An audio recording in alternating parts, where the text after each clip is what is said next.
Tom Rhodes, a 31-year comic veteran. He's just about done it all in comedy.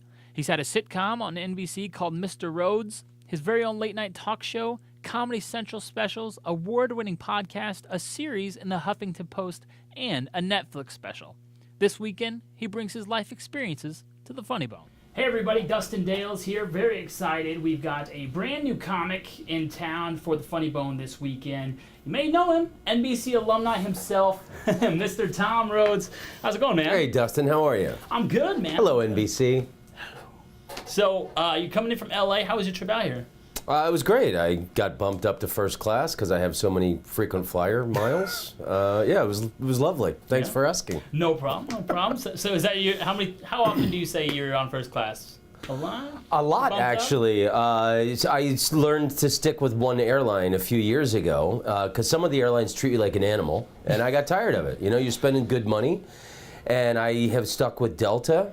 And now I'm platinum level, and I get bumped up pretty frequently. I'm a few thousand miles away from Diamond, and once I hit that, I think I could have a helicopter on the roof within the hour if I needed it. Quite the travel. It's pretty great. Stick with one airline.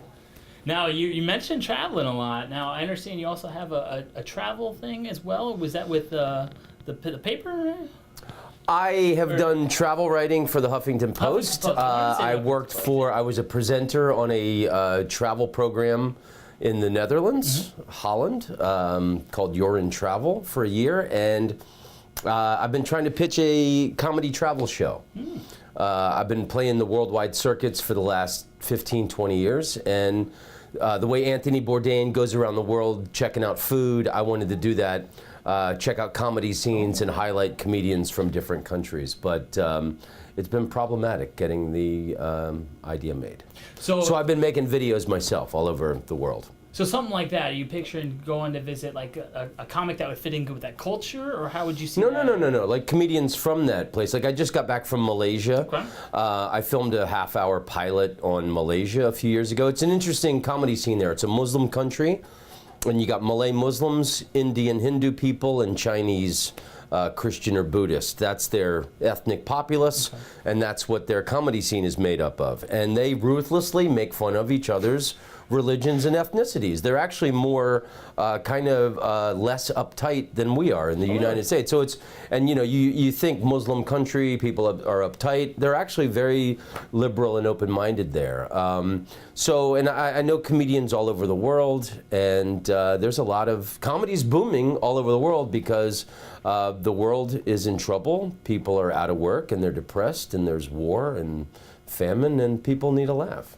So. Now, do you see, when you do a comedy bit here in America, do you have to change your routine when you go to certain countries? Yeah, that's the exciting part. Having to, for me, there's nothing more exciting than standing in a different country and rocking. But you do have to modify it a little bit wherever you go. Certain things, my wife is Indian and she's Hindu.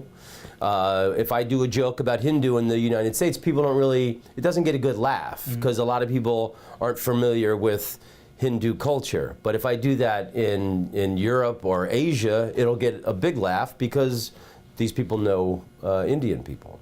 There's a different examples of that. Some jokes kill in America, they don't kill in England, and vice versa. Is that something you just learned along the way, or is that something? Yeah, that's the exciting part, is figuring it out while you're on stage, what works and what doesn't. Now, does that also work the same way in America? Say you're in the East Coast, certain jokes you tell there, certain jokes you don't tell. Absolutely. Some jokes work in California that don't work in the Midwest, in New York versus Florida. Yeah, definitely. Now, one thing we have coming up next week here at the Funny Bone is Clash of the Comics. So basically, it's a lot of local people, exactly, clashing, trying to get their 5 minutes to open up for an act like such as yourself. What would you tell them? What's some advice you'd give them for next week? I mean, if you're doing a contest, you've probably already worked out a few open mic nights. I mean, it's the same for everybody. The great thing about comedy is everybody starts the same. There's no shortcut. Young comedians always ask, what secrets can you teach me? There's no secret. You get on as many stages as you can, and if the people don't laugh, stop saying that line. And the ones that they do laugh, keep and then you work on your structure, and it's just, you got to keep getting on over and over. And it's a very tough business. A lot of people can't stand the early indignations and humiliations that you have to go through to become a seasoned comedian, and that's why a lot of people don't survive. So if you're in a small contest doing 5 minutes and your feelings get bruised, you're probably not going to make it in the long haul. Because especially now, you know, Twitter and YouTube comments, I mean, you got to have really thick skin to be a comedian. Well, I mean, you have to have thick skin to be in today's world. Yeah, but true. To be a comedian, definitely. Everyone is a 5-cent critic, if you will. Now, you've been doing comedy for a long time, 30 years, if not more, correct? 31, yeah. 31 years. Congratulations. Yeah. That's awesome. I started when I was 17. I'm 48. Look at that, 17 years old, now look at him. Hands soft as a baby's bottom. Never worked a hard day in my life. I do envy you for that. Yeah. I gotta admit. But, so 17 when you started, is your material... is your delivery about the same way it is now? I mean, what kind of things changed? No, things definitely evolved. I mean, when I started when I was 17, I had no life experience. So, I mean, that's the best thing for a comedian is to live a little.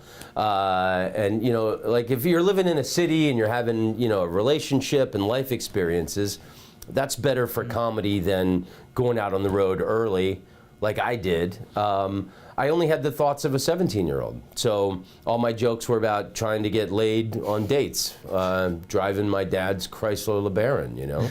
So, you know, I've traveled all over the world. I lived in Amsterdam for 5 years. I had a late-night talk show.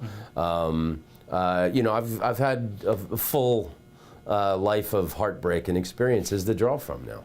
Now, I'm glad you mentioned that talk show. That's one thing I wanted to ask you about. How did that talk show come about in Amsterdam? It was miraculous. I mean, if you saw it in a movie, you would think, no, that could never happen. I had a sitcom on NBC, and it was called Mr. Rhodes. I had really long hair. Thank you, Shelley McCrory, the executive who signed me. I played a school teacher. They gave the kids all the jokes. It was pretty, you know, it was unfortunate that it only lasted for a year. I think, I mean, I love NBC. NBC is one of the reasons I'm a comedian. Saturday Night Live, Johnny Carson, David Letterman, Taxi, The Cosby Show. In my opinion, NBC, excuse me, is American comedy. So when that ended, I had a lot of money, and I looked at that as my NBC artist grant. So I started taking trips to London, and I got in with London, and once I got in with London, that led to gigs all over Europe, all over Asia, Australia, New Zealand, the rest of the world. So I was performing in Amsterdam, and I fell in love with a Dutch girl. Oh. And I moved to Amsterdam for this girl, and we were together for 2 years, and then she dumped me. And I was just about to move back to the United States when these people from this Dutch television network were looking for an American to host a late-night talk show, like David Letterman, Johnny Carson. And I got the job. And I got to stay in this little country that I had fallen in love with. And then, you know, I could not have scripted that better. To be the guy coming out behind the big curtain in a $3,000 suit, get to stand on the X, give a little 5-minute monologue, and then I sit down at the desk, banter with my musical sidekick, and then bring out, you know, do a skit, and then it was exactly like an American late night talk show. So I got to do that for 2 years, and then the same network let me be a presenter on a travel show for a year. So, I mean, it's really unbelievable. And your guests, were they Dutch? Mostly Dutch celebrities, and everyone was explained. It was like a little dollhouse version of American celebrity culture. It'd be like, okay, this is the Howard Stern of Holland, and this is the Pamela Anderson of Holland, you know? So, but we had a few American, we had Steve-O from Jackass on, Tenacious D, I gave them a tour of Amsterdam, they were on. Those clips are, well, Tenacious D is on YouTube. The Steve-O clip, there's no censorship on Dutch television. He exposed himself, and I had the clip on YouTube, but YouTube took it down. Oh. YouTube's always being a little stingy these days. Those are the rules. Now, for folks that didn't know your NBC show, it ran up until 97, right? 96 to 97. I also have a few clips. I have a few episodes on YouTube. The pilot is on there, and like 3 episodes. The cast was incredible. Had Ron Glass from Barney Miller. Okay. Stephen Tobolowsky, one of the greatest American. He was Ned Ryerson in Groundhog's Day. Oh, okay, yeah. He's also got a recurring part on Californication. Been in a lot of movies. Jensen Ackles, who's on the show Heroes, was on there. Lindsay Sloan, who's gone on to have a nice movie career.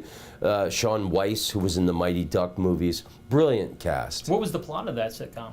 I was it was like Dead Poet Society. I was the rebel school teacher, English teacher, inspiring revolution in the stuffy prep school kids, you know. It's in retrospect, I never should have gone with a teacher show. I had the idea, I wanted to be a public defender lawyer, to be the voice of the voiceless. Okay. And a little more gritty, and for some reason, it's interesting because Universal produced it. Right. Now NBC Universal is one company. At the time, they were a different company. Right. And I would put the blame on Universal more than NBC. I still adore the Peacock network. So. Well, that's good to know. Yeah, no, I mean, I grew up watching NBC comedy shows. So. Now, if you could go back, would you rather have another sitcom or your talk show again? If I could go back, I would stick with the public defender lawyer show. Stick with option C. Idea, yeah. You know, I got to do a late night talk show. I was a presenter on a travel show. I do not think my television career is over. Mm-hmm. So, and I for the last 10 years, I've had everything in storage, and I've been traveling the world. Last year I did 5 months in Europe, a month in Asia. The year before I did a month in Australia, a month in New Zealand doing comedy festivals. So I just moved back to Los Angeles a month ago. So I mean, I feel like a fresh face. Even though I'm getting older, I feel like a young comedian who nobody knows. So, and I think anything could happen. After the life I had in Amsterdam, you know, I think, I mean, you never know what could happen in life. And that's the great thing about, you know, America and show business in general. Yeah, I mean, I couldn't imagine traveling to Amsterdam for a few years, then all of a sudden getting that call. I mean, that's pretty cool. And yeah. I'm very happy for you. That's cool. So, folks that are looking to check out more of your stuff, maybe that don't get a chance to come out to the Funny Bone this week. TomRhodes.net is my website. I also have a podcast that's kind of like the travel show that I've wanted to do. It's people, I've interviewed comedians mostly all around the world. I did Steve Wozniak earlier this year.